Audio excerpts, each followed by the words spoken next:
मोहब्बत जमी तू केरल की हवा मैं एमपी की धड़कन मीलों की दूरियां फिर भी तेरा मैं अपना स्क्रीन पे हंसी आंखों में ख्वाब मिलेंगे एक दिन बस यही है जवाब प्यार हमारा दूरियों में भी पास है डिवाइस की स्क्रीन ही हमारी मुलाकात है कभी जॉब नहीं വണ്ടിയും ഇവിടെ പണി അതിനൊരു ഉദാഹരണമാണ് ഒരു ഹയാബുസ താരം ഇരുന്നുണ്ടല്ലേ പിന്നെ ട്രയംഫ് ഉണ്ട് ഹാർലി ഡേവിഡ്സൺ ഉണ്ട് എത്ര മണിക്കൂറുമായിട്ടുണ്ട് നമ്മുടെ ചേട്ടൻ ഇവിടെ പണിഞ്ഞുകൊണ്ടിരിക്കുകയാണ് അതിൻ്റെ ഈ ഇതുണ്ട ഇതാണ് വളഞ്ഞത് ഈ ഒരു മണുക്ക് സാധനം വളഞ്ഞതിനാണ് എനിക്കിപ്പോൾ പണി കിട്ടിയിരിക്കുന്നത് പക്ഷേ ഈ ഒരു ഇത്ര മണുക്ക് സാധനമാണെങ്കിലും ഇത് ഏകദേശം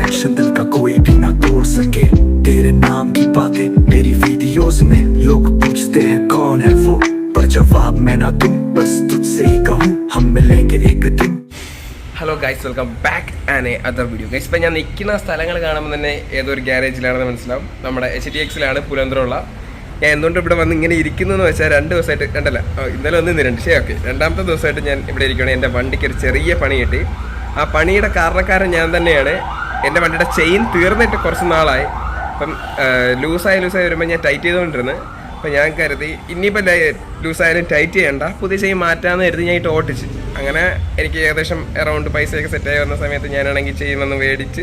താഴെ കൊണ്ടുവന്ന് കൊടുത്ത് എല്ലാം നോക്കിയപ്പോഴത്തേക്കും എൻ്റെ സിംഹാമിൻ്റെ ഈ ചെയിൻ ടൈറ്റ് ചെയ്യുന്നൊരു സ്ക്രൂ ഉണ്ട് അത് ബെൻഡായിപ്പോയി ഞാൻ കരുതി ഇന്നലെ തന്നെ വണ്ടി കിട്ടുമെന്ന് അങ്ങനെ അത് ബെൻഡായ സാധനം ഇളക്കാൻ നോക്കിയിട്ട് പറ്റാത്തതുകൊണ്ട് നമ്മുടെ അടുത്തുള്ള ലൈത്തിൽ കൊണ്ടുപോയി കൊടുത്തപ്പോൾ അവർ പറഞ്ഞ്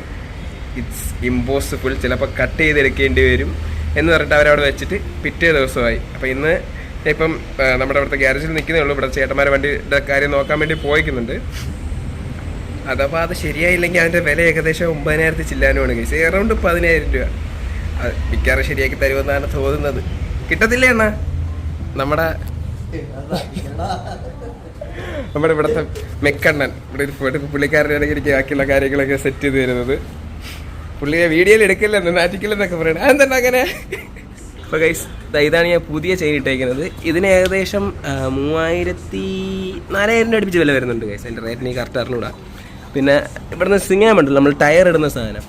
എക്സാമ്പിൾ ഈ വണ്ടിയിൽ കാണിച്ചു തരാം ഇത് ഡൊമിനോർ തന്നെ ഈ സാധനം കണ്ട അതിൻ്റെ ഈ ഇതുണ്ട ഇതാണ് വളഞ്ഞത് ഈ ഒരു മണുക്ക് സാധനം വളഞ്ഞതിനാണ് എനിക്കിപ്പോൾ പണി കിട്ടിയിരിക്കുന്നത് പക്ഷേ ഈ ഒരു ഇത്ര മണുക്ക് സാധനമാണെങ്കിലും ഇത് ഏകദേശം ഇത്ര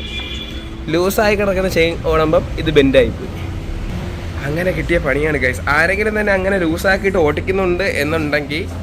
ഒന്ന് അത് ഒടിഞ്ഞു പോയി കഴിഞ്ഞാൽ വലിയ അപകടം പറ്റും നമ്മൾ ചാവാൻ സാധ്യതയുണ്ട് അതിനേക്കാൾ നല്ലത് എത്രയും പെട്ടെന്ന് മാറ്റുക എന്നുള്ളതാണ് മൂടിയൊക്കെ ഒരുമാതിരി കിടക്കണല്ലേ വെട്ടണം ഗൈസ് അപ്പോൾ ഗൈസ് ഇനി എന്തിനാണ് അപ്ഡേറ്റ് എന്നുള്ളത് ഞാൻ പിന്നീട് നോക്കിയിട്ട് പറയാം കിട്ടുന്ന സ്ഥലമല്ലേ കിട്ടുന്ന പെയിൻറ്റിങ് നമ്മുടെ ഈ പെയിൻറ്റ് ചെയ്ത ആരായിരുന്നു ഏട്ടാ പ്രിയനായിരുന്നു ഗൈസ് പള്ളിയുടെ ഇടയ്ക്കിടയ്ക്ക് ഇവിടെ MTയിൽ വരുന്നതാണ് അവൻ്റെ വണ്ടിയല്ലേ വേറെ ആരുടെ വണ്ടിയാണ് അത് അവൻ കൊടുക്കണം എന്ന് പറഞ്ഞായിരുന്നു ആർക്കെങ്കിലും MT വേണമെങ്കിൽ പറഞ്ഞത് ഗൈസ് ഇതൊക്കെ അവൻ്റെ പരിപാടിയാണ് ഗൈസ് പിന്നെ ഇവിടെ കണ്ട വലിയ ഹൈ ക്ലാസ് വണ്ടിയൊക്കെ ഇവിടെ പണി ഞാൻ മേളിലെ ഷോറൂമുണ്ട് അതും കൂടി ഒന്ന് കാണിച്ചു തരാം അപ്പോൾ അവിടെ എത്താൻ നടന്നു പോകണം കാണിച്ചു തരാം ഗൈസ് ഇതാണ് HTX അപ്പോൾ അകത്ത് നമ്മൾ കയറി വരുമ്പോൾ തന്നെ കാണുന്ന ബൈക്ക് ഉണ്ടാകും ഗൈസ് ഇതാണ് അത് കണ്ടായ എന്താണെന്ന് ഇത് കണ്ടു തീർന്നിട്ടില്ല ഒരു സൂപ്പർ ബൈക്കിൻ്റെ ഷോറൂം കണക്ക് തോന്നില്ലേ അടിപൊളിയില്ലേ പിന്നെ ഇത് ഹെൽമെറ്റ് കടയാണ് ഹെൽമെറ്റ് ഉണ്ട് പിന്നെ കുറച്ച് ടയേഴ്സും ഉണ്ട് പിന്നെ നമ്മൾ എഞ്ചിൻ ഓയിൽ മോട്ടോറുകൾ മറ്റു കാര്യങ്ങൾ ജാക്കറ്റ്സ് കാര്യങ്ങൾ ചെയിൻ ലൂബ് മറ്റു കാര്യങ്ങളെല്ലാം ഇവിടെ ഉണ്ട് പിന്നെ കുറച്ച് നമ്മുടെ ഗ്യാരേജിന് ആവശ്യപ്പെട്ട വണ്ടിയുടെ ബോൾട്ട്സും മറ്റു കാര്യങ്ങളും പിന്നെ മോഡിഫിക്കേഷൻ കാര്യങ്ങളൊക്കെ ഇവിടെ ഉണ്ട് ലൈക്സ് എല്ലാം കാണിച്ചുതരാം ഗൈസ് കോൺടാക്ട് ചെയ്യാനുള്ള നമ്പർ കാര്യങ്ങളെല്ലാം ഞാൻ മേളിൽ ഇവിടുത്തെ ഫ്ലെക്സ് ഒന്നും കൂടി കാണിച്ചു തരാം അയ്യോ ഇനിയിപ്പം ഇതൊക്കെ ആയിട്ട് ഇനി വണ്ടി കിട്ടിയിട്ട് എന്തായെന്ന് പറയാം അപ്പം അങ്ങനെ ഓടി വണ്ടിയുടെ എഞ്ചിനൊക്കെ ഏറെക്കുറെ തൊലഞ്ഞിരിക്കുക ഈ നമ്പറിൽ വിളിച്ചാൽ മതി ഗൈസ് എല്ലാത്തരം വണ്ടിയും ഇവിടെ പണി അതിനൊരു ഉദാഹരണമാണ് ഒരു ഹയാബുസ താരം ഇരുന്നുണ്ടല്ലേ പിന്നെ ട്രയംഫ് ഉണ്ട് ഹാർലി ഡേവിഡ്സൺ ഇപ്പോൾ കണ്ടില്ല പക്ഷെ ചേട്ടൻ കൊണ്ടുപോയി കാണും അപ്പോൾ പിന്നീട് നമുക്ക് വരാൻ കഴിച്ചു എന്തായെന്നുള്ളത് നോക്കാൻ ഞാൻ വീഡിയോ എടുക്കാൻ വിട്ടുപോയി ഇടയ്ക്ക് വെച്ച് ഞാനും വൈഷും കൂടി പോയി ലൈറ്റിൽ നിന്ന് സാധനം എടുത്ത് അതിൻ്റെ സ്ക്രൂ ഉണ്ട്, അതും പേടിക്കാനായിട്ട് വന്നു. സാധനം കിട്ടി. ഇപ്പം ഇതുകൊണ്ട് നേരെ ഷോറൂമിലോട്ട് പോകാം. അങ്ങനെ നീണ്ട ഒരു ദിവസത്തെ കാത്തിരിപ്പിൽ സാധനം നമ്മുടെ കൈകളിൽ എത്തിയിരിക്കുകയാണ്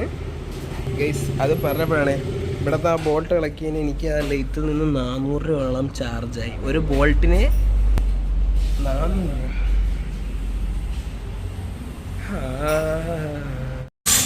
2.25 മണിക്കൂർ. ഇപ്പോൾ ഒരു ദിവസവും അല്ല 2 ദിവസവും എത്ര മണിക്കൂറും ആയിട്ടുണ്ട്. നമ്മുടെ ചേട്ടൻ ഇവിടെ പണിഞ്ഞുകൊണ്ടിരിക്കുകയാണ്. ഇടയ്ക്കിടയ്ക്ക് ഞാൻ വന്ന് ചോദിക്കണം, അണ്ണാ എനിക്ക് 5 മണിക്ക് വരാമെന്ന് പറയണ്ടേ, ഇപ്പം 5:30 ഒരുപാട് കഷ്ടപ്പെട്ട് നമ്മൾ ഇതിനകത്ത് തിരിച്ച് കയറിയിട്ടുണ്ട്. അണ്ണാ അതിനെക്കുറിച്ച് എന്താണ് പറയാനുള്ളത്? ഇന്ന് ഇങ്ങനെ ഒരു സംഭവം വന്നു കഴിഞ്ഞാൽ നമ്മൾ എന്താണ് ആദ്യം ചെയ്യേണ്ടത്? പറയൂ. അയ്യോ, അങ്ങനെയല്ല. ഇങ്ങനെ ഒരു സിറ്റുവേഷൻ വരുന്നു കഴിഞ്ഞാൽ ഒരുപാട് കോംപ്ലിക്കേഷൻ ഉള്ളത് കൊണ്ട് നമ്മളത് വരാതിരിക്കാനായിട്ട് എപ്പോൾ തന്നെ ചെയിൻ ടൈറ്റ് ചെയ്യുക ഗൈസ്. അപ്പോൾ തന്നെ ചെയിൻ ടൈറ്റ് ചെയ്യുക. ചെയിൻ ടൈറ്റ് ചെയ്തതിന് ശേഷവും ചെയിൻ ചീത്തായി കഴിഞ്ഞാൽ ലൈക്ക് ഇതുപോലത്തെ അവസ്ഥ ആയിക്കഴിഞ്ഞാൽ പിന്നെ ചെയിൻ വെച്ചുകൊണ്ടിരിക്കില്ല, എത്രയും പെട്ടെന്ന് റീപ്ലേസ് ചെയ്യും. അത് നിങ്ങളുടെ വണ്ടിയുടെ പല കാര്യങ്ങളും നശിപ്പിക്കും. കൂടാതെ എൻജിൻ വരെ അടിച്ചു പോകാനുള്ള സാധ്യതയുണ്ട് ഗൈസ്.